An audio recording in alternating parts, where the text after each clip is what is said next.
Hello साथियों, मैं B L लूणा मेरे यूट्यूब चैनल स्टडी टाइम में आपका हार्दिक स्वागत करता हूं। हम हिंदी साहित्य का इतिहास पढ़ रहे हैं और उस हिंदी साहित्य के इतिहास में हमारा जो भक्ति काल है वो भक्ति काल चल रहा है।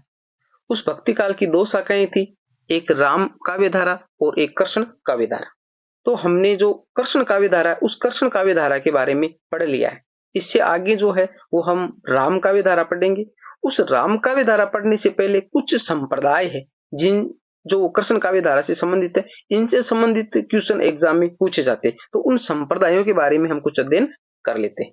अगर आप मेरे चैनल पर पहली बार विजिट कर रहे हो तो आप मेरे चैनल को सब्सक्राइब करें, बेल आइकन को ऑल पे प्रेस कर ले ताकि मेरे आने वाले हर वीडियो का नोटिफिकेशन आपको मिलता रहे। दूसरी बात, आप वीडियो को ज्यादा से ज्यादा लाइक करें और जो दोस्त है आपके उन दोस्तों के पास भी इसको शेयर करें कि जो फायदा है वो उनको भी मिल सके, क्योंकि ये आपको देखने में नोट्स है वो नॉर्मल से लगते होंगे, बाकी जब एग्जाम होगा आपका तब आपको पता चलेगा कि वास्तव में इन नोट्सों में कुछ क्वालिटी थी। यानी आपका एग्जाम है वो बहुत ही अच्छा जाने वाला है। इनसे बाहर अगर आपने अच्छे से इनको पढ़ लिया तो इनसे बाहर क्वेश्चन बहुत ही कम जाने वाले हैं, क्योंकि इनसे बाहर अगर क्वेश्चन जाएगा तो फिर वो जो अदर लड़के उनके भी अगर वो है ना उनसे गलती होने वाला है, सही होने वाला नहीं है। क्योंकि जो जितना मैटर हो सके जितना अच्छा कर सके, क्योंकि मैंने एग्जाम दिए हैं और देखिए कि इनसे बाहर है वो बहुत ही कम क्वेश्चन जाते हैं, और अगर उनसे बाहर जाता है तो आपको टेंशन लेने की जरूरत ही नहीं है। तो इनके जो नोट्स है हिंदी साहित्य के, ये नोट्स जैसे ही कंप्लीट होगा मैं आपको टेलीग्राम पे उपलब्ध करवा दूंगा। और जो व्याकरण है उस व्याकरण के जो नोट्स है वो तो मैंने टेलीग्राम पे अपलोड कर दिए, आप जाकर देख सकते हो। उसका लिंक है इस वीडियो के डिस्क्रिप्शन बॉक्स पे, आप टेलीग्राम को ज्वाइन कर लीजिए। और अगर व्हाट्सएप से लेना चाहिए तो जो 21 नंबर क्लास है हिंदी साहित्य के इतिहास की, उस 21 नंबर क्लास में मेरे व्हाट्सएप नंबर है, आप उसके जरिए भी उसको ले सकते हैं। बाकी तैयारी आपको अच्छे से करनी होगी। जो जितना मैंने ये पढ़ाया आप अच्छे से इसको रट लीजिए, याद कर लीजिए, जैसे भी हो एग्जाम आपका बहुत ही अच्छा होने वाला है। अब बात करें हम जो संप्रदाय उनके बारे में, तो पहला है जो बल्लभ संप्रदाय। इस बल्लभ संप्रदाय का दूसरा नाम है रुद्र संप्रदाय, यानी बल्लभ संप्रदाय को रुद्र संप्रदाय भी कहा जाता है। इसकी जो स्थापना है, जो प्रवर्तक है वो थे बल्लभाचार्य, क्योंकि बल्लभ संप्रदाय उसकी स्थापना बल्लभाचार्य ने कही थी। अब है दार्शनिक मत। जो दार्शनिक मत है वो है शुद्धादेवत्वाद। शुद्धादेवत्वाद ये पुष्टि मार्ग, यानी शुद्धादेवत्वाद को पुष्टि मार्ग भी कहा जाता है।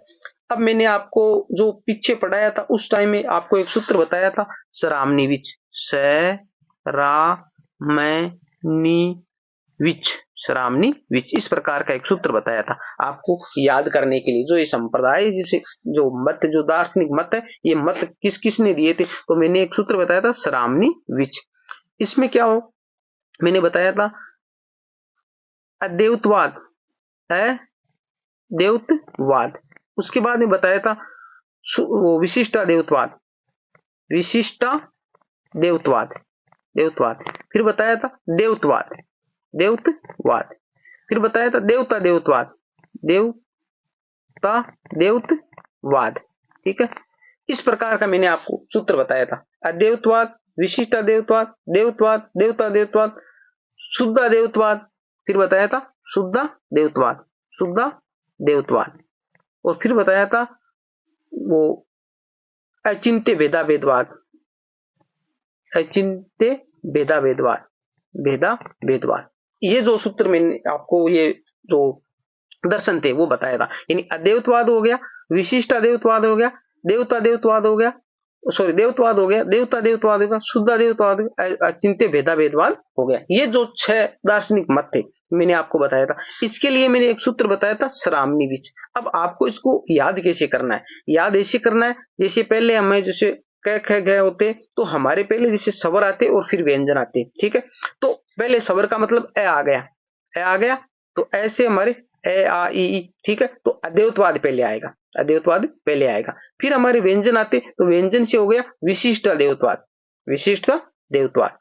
अब ए हो गया और वी हो गया। ठीक है, अद्वैतवाद हो गया, विशिष्ट देवत्व आ गया।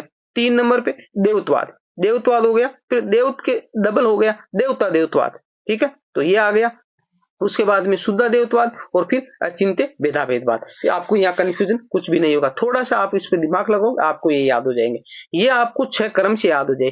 फिर आपको सूत्र लगाना है, जैसे सरामनिविच मैंने लिखा है तो सरामनिविच का मतलब होगा इसका जो कि शंकराचार्य, शंकराचार्य, फिर राशि हो गया रामानुजाचार्य, दूसरे का रामानुज, तीसरे का मध्वाचार्य देवत्ववाद का, फिर चौथे का जो देवता देवत्ववाद है निम्बार्क, और वी का मतलब शुद्ध देवत्ववाद है, उस शुद्ध देवत्ववाद का मतलब हो गया वी का मतलब विष्णु स्वामी भी होता है और बल्लभाचार्य भी होता है। ठीक है, दोनों आप में से वी से हो गया और च से हो गया चैतन्य महाप्रभु। इस प्रकार करके आप इसको याद कर सकते हो। तो यहाँ आपको रटने की जरूरत नहीं होगी। इस जो मैंने पिछली जो क्लास है, अगर आप रेगुलर मेरे चैनल से जुड़े हुए तो मैंने अच्छे से ये जो सूत्र है वहां पर आपको अच्छे से इसको बताया। आप जाकर वो क्लास देखिए, आपको अच्छे से समझ में आ जाएगा। यहाँ कंफ्यूजन होने की जरूरत नहीं है। ये बार नॉर्मल सा लगता है, पर एग्जाम में क्या होता है कि हम कंफ्यूजन हो जाते हैं और भूल जाते हैं, इसलिए आपको कंफ्यूजन होने की जरूरत नहीं है। अच्छे से आपको ये क्लियर हो जाएगा। 2 4 5 बार करोगे अच्छे से हो जाएगा। तो दार्शनिक मत है वो हो गया शुद्ध देवत्ववाद, जिसको हम पुष्टि मार्ग भी बोलते हैं। तो देखिए बल्लभाचार्य बल्लभ संप्रदाय की स्थापना करने वाले थे, उसको रुद्र संप्रदाय भी बोला जाता है। शुद्ध देवत्ववाद जो दर्शन है वो बल्लभाचार्य ने चलाया था, जिसको पुष्टि मार्ग भी कहा जाता है। बात करें जन्म की, यानी किसके, बल्लभाचार्य की, तो 1535 विक्रमी और 1478 ईस्वी है। मृत्यु की बात करें तो 1587 विक्रमी और 1530 ईस्वी है। जन्म स्थान की बात करें तो चंपारण बिहार। गुरु की बात करें तो विष्णु स्वामी। यानी मैंने आपको बताया ना ये जो पुष्टि मार्ग है, इसलिए बताया था यानी विष्णु स्वामी भी कहीं पूछा जाता है और कहीं पे ये भी आता है। तो बल्लभाचार्य नाम आए तो शुद्ध देवत्ववाद वो ये हो जाएगा, बाकी विष्णु स्वामी। प्रमुख रचनाएं,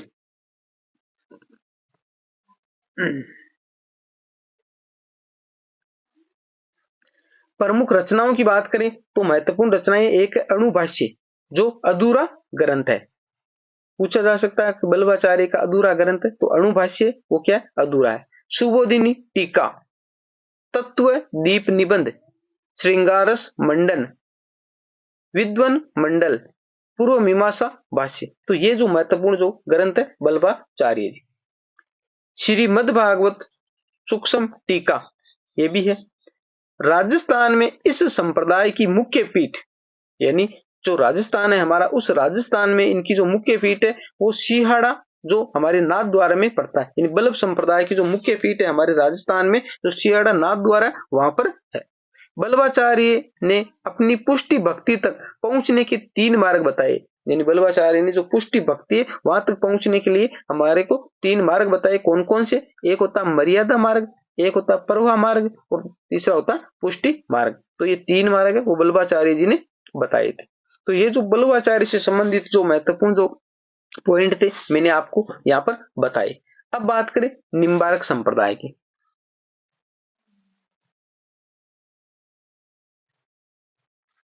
निम्बार्क संप्रदाय, नाम निम्बार्क दे रखा है, तो प्रवर्तक कौन हुए, निम्बार्काचार्य, नाम याद रह जाएगा। जन्म की बात करें तो 1162 ईस्वी में हुआ था निम्बार्काचार्य जी का जन्म। इनका जो मूल नाम है, यानी जो निम्बार्काचार्य जी है, इनका मूल नाम था आरुणी। गुरु इनके थे नारद मुनि।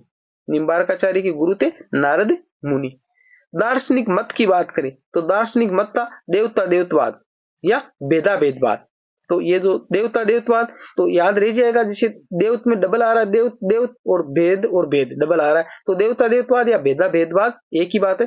तो ये मैंने आपको अभी ऊपर बताए हैं। इस संप्रदाय की प्रमुख पीठ, यानी जो हमारे निम्बार्क संप्रदाय उसकी प्रमुख पीठ सलेमाबाद अजमेर में है। आचार्य परशुराम द्वारा स्थापित, यानी जो आचार्य परशुराम है उन्होंने स्थापना की थी सलेमाबाद अजमेर में निम्बार्क संप्रदाय की।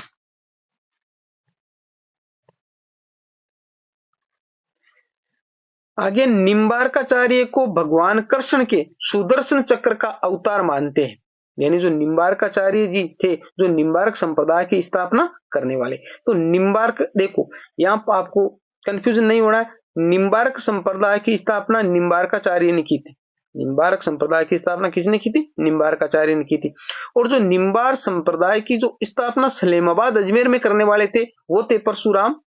ठीक है, आचार्य परशुराम। तो ये आपको कंफ्यूजन नहीं होना है, यानी सलेमाबाद अजमेर आपको दे दी तो वहां निम्बार्काचार्य आ जी, तो आपको ध्यान रखना वहां पर स्थापना करने वाले परशुराम, आचार्य परशुराम थे। और जो निम्बार्क थे, जो निम्बार्काचार्य, उसको भगवान कृष्ण के जो सुदर्शन चक्र होता है, जो कृष्ण ने जो हाथ में ले रखा वो चक्र, जो एक गोल टायर की तरह, तो वो जो सुदर्शन चक्र है उसको अवतार मानते हैं।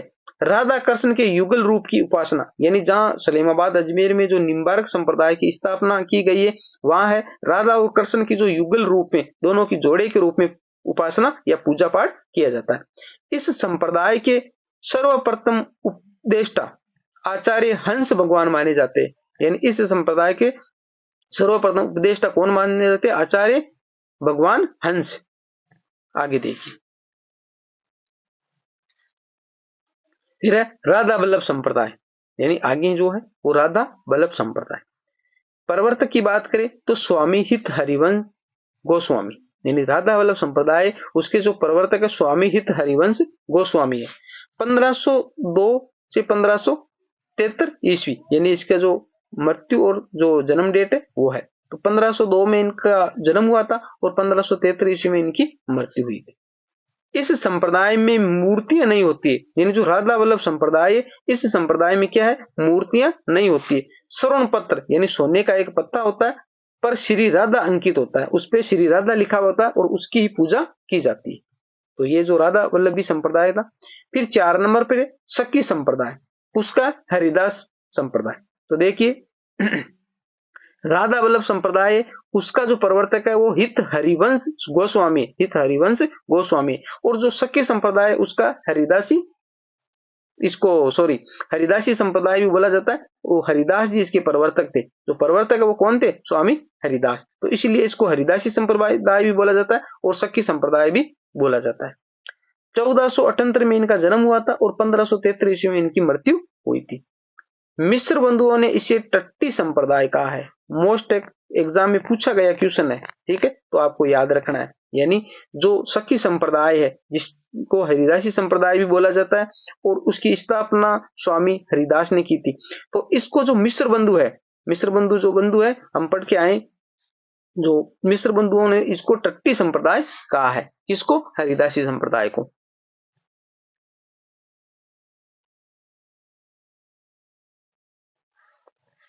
आगे चैतन्य संप्रदाय। चैतन्य संप्रदाय प्रवर्तक है इसके चैतन्य महाप्रभु। इन चैतन्य संप्रदाय के प्रवर्तक है चैतन्य महाप्रभु। इनका जन्म 1486 ईस्वी और मृत्यु 1533 ईस्वी में हुई थी। जन्म स्थान की बात करें तो नवदीप, जो बंगाल में पड़ता है। किसका? चैतन्य महाप्रभु का जन्म। बचपन का नाम, चैतन्य महाप्रभु के बचपन का नाम था निमाई विश्वम्बर गौरांग। ये जो नाम है इसके बचपन के नाम है जो चैतन्य महाप्रभु के, निमाई विश्वम्बर और गौरांग।